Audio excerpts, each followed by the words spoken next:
Hello बच्चों, अब आगे देखिए। मैंने बताया आपको कि हम वहाँ पर जो वायर यूज़ करते हैं वो वायर कौन सी होती है जी? नाइक्रोम वायर होती है ना। अब देखो, कॉपर सिल्वर वायर हम क्यों नहीं यूज़ कर सकते वहाँ पर? क्योंकि उसका जो इम्पैक्ट है हीट लॉस होने वाला वो ज़्यादा होता है। ठीक है, as metre bridge and Wheatstone bridge are similar, दोनों सिमिलर हैं। So two resistor are in the form of wire in the points A and B as R proportional to L. ये मैंने बता दिया आपको कि जो नीचे वाले दो रेजिस्टेंस होते हैं व्हीटस्टोन के R3 और R4, उसी को ही हम ए बी पॉइंट्स के बीच में लेंथ के अकॉर्डिंगली उसको प्लेस कर देते हैं। ठीक है, जो ऊपर वाले दो रेजिस्टेंस हैं उसमें से एक रेजिस्टेंस आपका आ गया फ्रॉम द रेजिस्टेंस बॉक्स और एक आपका चला गया जो अननोन रेजिस्टेंस होगा। ठीक है, तो हो गया आपके चारों resistance clear. R1 R2 R3 R4, उसमें से एक अननोन रेजिस्टेंस है, तो तीन नोन वाले हो जाएंगे। एक तो हो गया फ्रॉम रेजिस्टेंस बॉक्स और दो आपके एज पर द लेंथ वहां पर स्प्रेड हो जाएंगे ए बी वाले पार्ट में।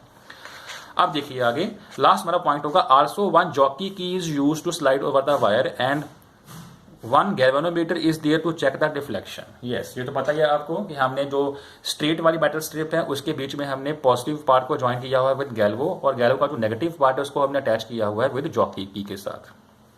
तो जॉकी जो है वो हमें डिफ्लेक्शन देता है। ठीक है, और डिफ्लेक्शन के हिसाब से ही हम इसको सॉल्व करते हैं।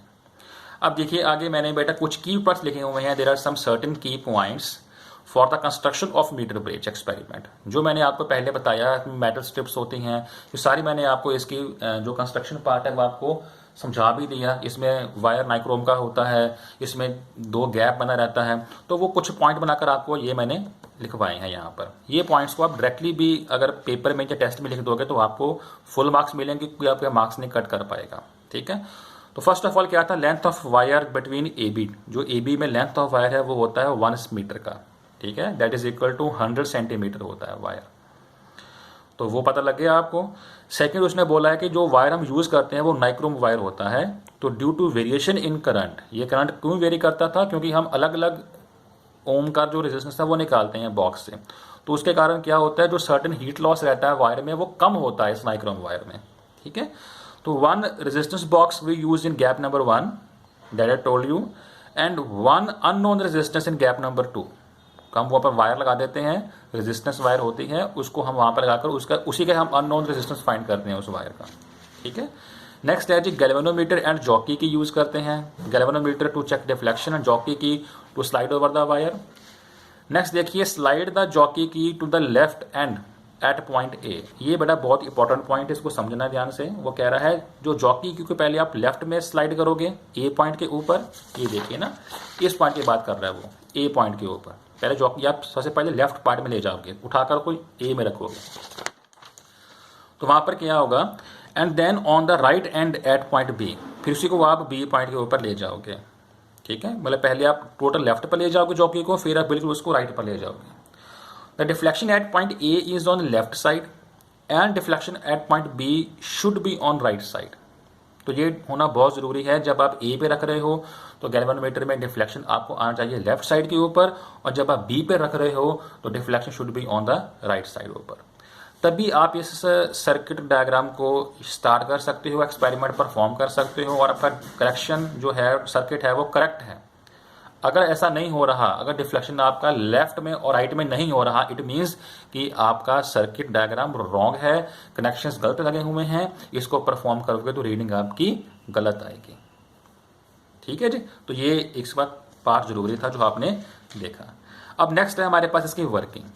तो वर्किंग तो काफी इजी है, वर्किंग पढ़ेंगे। हमारा मेन टास्क क्या है? हमारा मेन टास्क क्या है इसमें? अननोन रेजिस्टेंस फाइंड करना by using the principle of Wheatstone bridge. अब देखिए, now slide the jockey key from point A towards the point B. अब आपने ए से बी की तरफ मूव करना है। जब आप ए से टूवर्ड्स बी मूव करोगे तो we know that deflection at point A is on left side. A point पर डिफ्लेक्शन बिल्कुल लेफ्ट की तरफ ऐसे गिरा हुआ था लेफ्ट में। When we move jockey, then deflection will start moving and come at center to give zero deflection। और आपने तब तक उस ए बी वाई के ऊपर जॉकी को स्लाइड करना है टूवर्ड्स बी जब तक डिफ्लेक्शन बिल्कुल सेंटर में ना आ जाए, क्योंकि सेंटर में डिफ्लेक्शन जीरो होता है गैल्वो के अंदर। ठीक है, to get the null point. और ऐसा करने से हमारे पास जो वैल्यू आती है उसको हम क्या बोलते हैं? नल पॉइंट बोलते हैं। बेसिकली इस मीटर ब्रिज में हमें नल पॉइंट को ही ऑब्टेन करना होता है। ठीक है। और नल पॉइंट ऑब्टेन करने के लिए जो आपकी लेंथ बनेगी उसको आपने नोट कर लेना है, ठीक है।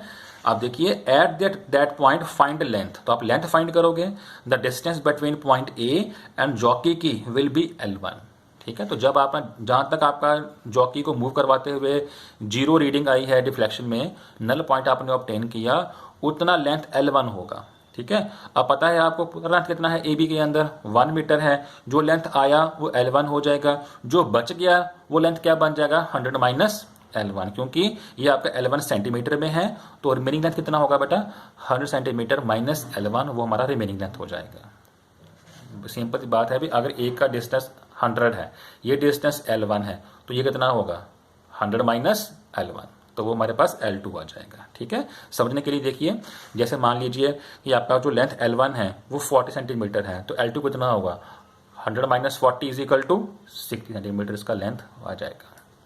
It was easy. तो ये इतना फाइंड करने के बाद जो आगे हमने परफॉर्म करना है वो आपको बताऊंगा मैं। ये देखिए बच्चे, यस। अब इसके बाद आप यूज करोगे प्रिंसिपल ऑफ व्हीटस्टोन ब्रिज, वो यूज करोगे तो आपका आंसर रेडी हो जाएगा। क्या होता है प्रिंसिपल बेटा व्हीटस्टोन ब्रिज का, R1/R2 is equal to R3/R4। ये हम सबको पता है कि ये इसका प्रिंसिपल होता है व्हीटस्टोन ब्रिज का, इसको अप्लाई किया। अब देखिए R1/R2 जो हमारे पास दो अपर वैल्यूज थे, रेजिस्टेंस बॉक्स का और अननोन का, वो तो हमारे पास R1/R2 ऐसे ही रहा। अब जो R3/R4 है, क्योंकि मैंने बताया था आपको कि हमने यही R3 और R4 वाली लेंथ को ही इसके ऊपर स्प्रेड किया हुआ है लेंथ के हिसाब से। अब जब मैंने जॉकी को मूव करवाया फर्स्ट पॉइंट के ऊपर, तो मेरे पास L1 आ गया, जो बच गया वो मेरे पास कितना है बेटा 100 माइनस L2 है। तो उस रेजिस्टेंस को हम उसके लेंथ और एरिया के हिसाब से लिख सकते हैं, ठीक है, क्योंकि हमें पता है रेजिस्टेंस डिपेंड करता है लेंथ और एरिया के ऊपर। तो रेजिस्टेंस लिखने के लिए हम उसको लेंथ और एरिया के फॉर्म में लिख सकते हैं, ठीक है, because we know this thing R is equal to होता है रो L/A, ठीक है। तो उसको यूज करेंगे, यहां पर यूज करेंगे R3 और R4 के ऊपर, क्योंकि R3 R4 ही हमने वो रेजिस्टिव वायर AB के ऊपर स्प्रेड किया हुआ था। अब यहां पर लिख दिया मैंने रो L1/A and row L2/A। Clear है भाई। L1 लेंथ कौन सी थी, जहां पर आपका 0 डिफ्लेक्शन आया, तो रिमेनिंग लेंथ क्या थी आपकी L2, ठीक है। और A और रो सेम को रख रहे हैं हम, यहां पर A2 और A1 क्यों नहीं किया। बच्चे एक बात आप ना शायद सोच रहे होंगे कि सर आपने यहाँ पर एरिया को नहीं बदला, कि पहली लेंथ आपकी यहाँ तक आ गया तो इसका एरिया हो जाएगा, सेकंड लेंथ यहाँ तक तो इसका एरिया हो जाएगा। नहीं बच्चे, एरिया होता है उस पूरी वायर का, उस पूरी वायर का जो क्रॉस सेक्शन होता है उसको एरिया बोलते हैं। जैसे ये वायर है, अब इसका क्रॉस सेक्शन यहाँ से भी सेम होगा और इसका क्रॉस सेक्शन यहाँ से भी सेम होगा, तो ये तो ऐसे पेन बना हुआ ना, अगर ऐसी पूरी वायर मेरे पास हो तो दोनों एंड्स के ऊपर जो उसका क्रॉस सेक्शन है वो तो सेम रहेगा। वायर है, कोई कॉपर वायर है, कॉपर वायर में दोनों तरफ जो उसका क्रॉस सेक्शन है वो सेम होगा, एरिया सेम होता है, तो एरिया हम चेंज नहीं करेंगे यहाँ पर, ठीक है। ये पूरी वायर का जो एरिया है वो सेम है। और what is rho, rho is resistivity. तो रेजिस्टिविटी पता है हमें, मैंने पढ़ाया आपको इसी चैप्टर के अंदर, resistivity never depends upon the area and length, it depends upon external factors like pressure, temperature, heat पे डिपेंड करता है। तो इस पे वो डिपेंड नहीं करता लेंथ और एरिया के ऊपर। तो रो भी इंडिपेंडेंट है और एरिया भी इंडिपेंडेंट है, इसलिए हमने यहाँ पर रो L1/A एंड रो L2/A को यूज कर रहे हैं। आई होप आपको क्लियर हो गया होगा कि ये मैंने क्यों रो और A को चेंज नहीं किया। तो ये देखिए R होता है रो, R होता है प्रोपोर्शनल टू L और होता है इन्वर्सली होता है 1/A के, कंबाइन करो क्या बन जाएगा R proportional to L/A। When we remove this sign of proportional तो ये बनेगा रो L/A। अब देखिए rho will be same and A is same, same रहेंगे, कांस्टेंट होते हैं, बिकॉज रो होता है रेजिस्टिविटी, वो डिपेंड करती है एक्सटर्नल फैक्टर्स के ऊपर like pressure and temperature, whereas A is area of cross section. तो A है area of cross section which is same on both sides, तो एरिया भी सेम रहेगा, रो भी सेम रहेगा। तो देखिए यहाँ पर फिर रो और रो कैंसिल हो गया, एरिया और एरिया कैंसिल हो गया, तो मेरे पास क्या बचा R1/R2 is equal to L1/L2, दोनों बन गए R1/R2 is equal to L1/L2। अब वैल्यूज फिल कर दो, ये तो R1 है और आपने अपने डायग्राम में इसको डिनोट किया हुआ है R और S के साथ। ये देखिए, ये मैंने बताया था आपको रेजिस्टेंस बॉक्स है पहले वाला R1 जो R से डिनोट है, ये आपका अननोन रेजिस्टेंस था जो S से डिनोट है। तो इट मीन्स R1 के प्लेस पे R आ जाएगा और R2 के प्लेस पे S आ जाएगा। ये रहा R/S, और ये बन जाएगा आपका L1 अपॉन 100 माइनस L1, क्योंकि L1 तो आपका लेंथ था, यहाँ पर जीरो डिफ्लेक्शन आया था, और L2 लेंथ क्या थी, रिमेनिंग लेंथ थी, जो हम 100 में से L1 को माइनस कर देंगे। ठीक है बेटा, तो अब आपको पता लग गया होगा। As R is the known resistance from resistance box and S is the unknown resistance. तो अगर आपको लेंथ पता है, लेंथ कितना आया है, तो ये पुट करके आप L1 भी फाइंड कर सकते हो और ये भी फाइंड कर सकते हो उसको बाय माइनस फ्रॉम 100।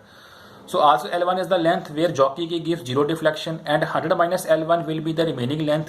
तो as our main task is to find the unknown resistance, so make S as subject, तो ये बन जाएगा आपका R into 100 minus L1 upon L1। ये रहा बच्चे, S बन गया आपका R into 100 minus L1 upon L1। we make S as subject, जो हमने unknown value निकालनी है। So the value of S can be calculated। तो this was the main task of using meter bridge। Metre bridge का हमने principal पढ़ा। ये किसके सिमिलर है, वी स्टोन के ही सिमिलर होता है, और बीच में दो गैप लगे रहते हैं। एक गैप में हम लगाते हैं रेजिस्टेंस बॉक्स, एक गैप में हम लगाते हैं अननोन रेजिस्टेंस। रेजिस्टिव वायर होती है ए बी के ऊपर, उसमें डिफ्लेक्शन जीरो देखते हैं और उसको सॉल्व करते हैं। आई होप कि आपको सारा जो इसका सेटअप है वो समझ आ गया होगा। ठीक है, यहाँ पर खत्म है हमारा ये, खत्म है मीटर ब्रिज। बट हम आपको बेटा ये जरूर बताएंगे, क्योंकि हमने करना है फिजिक्स को बाय क्लियरिंग द कॉन्सेप्ट। ठीक है, तो कॉन्सेप्ट अगर आप क्लियर करेंगे तो यहाँ पर आपका माइंड में क्वेश्चन आना चाहिए था कि सर डिफ्लेक्शन जीरो क्यों आता है ना, कि क्यों हमने जब उसको लेफ्ट में रखा तो डिफ्लेक्शन उसका नेगेटिव में था, जहाँ उसका डिफ्लेक्शन वन साइड में था। जैसे आपने वायर को मूव करवाया तो उसका डिफ्लेक्शन मूव करता करता करता करता सेंटर में आ जाता है जीरो देता हुआ। तो हम उस L1 को नोट कर लेते हैं, क्यों ऐसा, वाई डिफ्लेक्शन जीरो, तो वो समझेंगे। देखिए बच्चे अब, so now I will tell you why deflection in galvanometer will be zero. हाँ जी बेटा, तो उसको समझने के लिए पहले आपको मैं कुछ रिजल्ट्स दूंगा। 3 मेरे पास रिजल्ट हैं, उसको समझकर फिर हम अपने मीटर ब्रिज पे आएंगे। मान लो मेरे पास 3 केस हैं। केस नंबर 1 है, 2 मेरे पास बैटरीज थी, एक 12 वोल्ट की है, एक 10 वोल्ट की है, और साथ में मैंने गैल्वो अटैच कर दिया हुआ है।